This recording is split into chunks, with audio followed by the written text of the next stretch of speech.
अरे अशी कशी होत नाही, अरे अशी कशी होत नाही, जय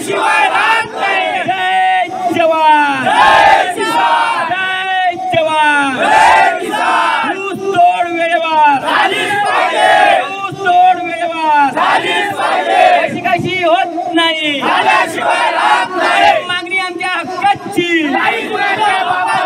मागणी आमच्या हक्काची, वजन काटा वेळेवर, शेतकरी एकजुटीचा, शेतकरी एकजुटीचा, जय जवान. बाईट घेता का मॅडम? बाईट घेऊन घे. शंभू तुमची बाईट घ्या.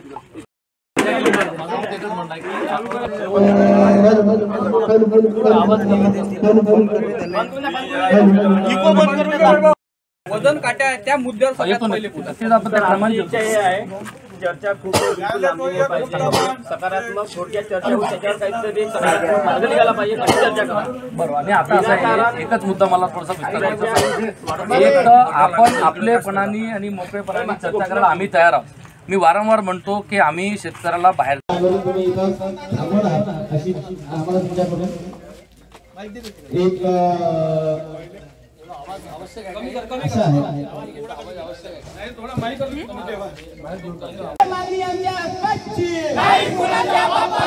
वजन काटा वेळेवर, शेतकरी एकजुटीचा, शेतकरी एकजुटीचा, जय जवान, जय जवान.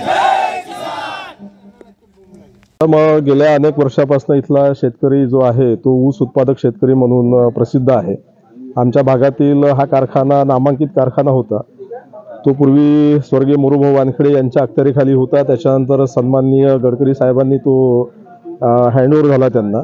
आणि त्यानंतर अनेक वर्षापासून सर्व शेतकरी बांधव मोठ्या प्रमाणामध्ये या भागामध्ये ऊसाची लागवड करतात आणि आतापर्यंत कारखान्याला सहकार्यच करत आलेले आहे.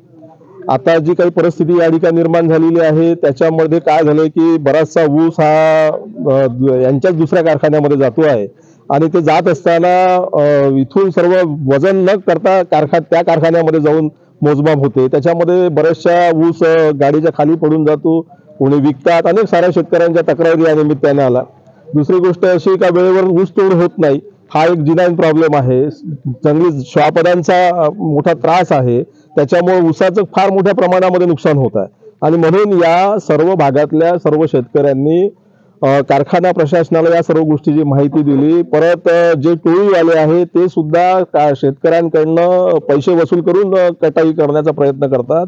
सर्व शेतकरी जे काही आता संकट निर्माण झालेले आहेत वेगवेगळे पावसाळ्यापासून, त्याच्यामुळे हतबल झालेला असताना या प्रशासनाने कुठल्या प्रकारची दखल शेतकऱ्याच्या निवेदनाची घेतली नाही.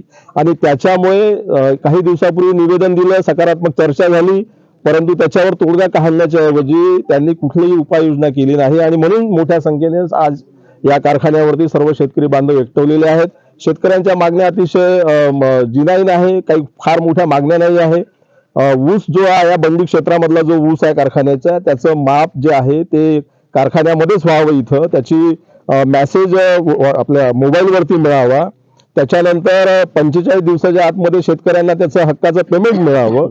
आणि जे कोणी टोळीवाले लोक आहेत त्यांनी कुठल्या प्रकारचं आर्थिक शोषण शेतकऱ्यांचं करू नये. या थोड्याफार म्हणजे मामूली मागण्या आहेत प्रशासनाच्या दृष्टिकोनातून. आणि प्रशासनाने याच्यामध्ये सकारात्मक भूमिका घ्यावी अशा प्रकारचं आव्हान सर्व शेतकरी बांधवांनी या ठिकाणी केलेलं आहे. याचं कारण असं आहे मॅडम की गेल्या अनेक वर्षापासून शेतकऱ्यांनी अतिशय सकारात्मक भूमिका, सहकार्याची भूमिका या कारखान्याच्या दृष्टिकोनातून राबवलेली आहे.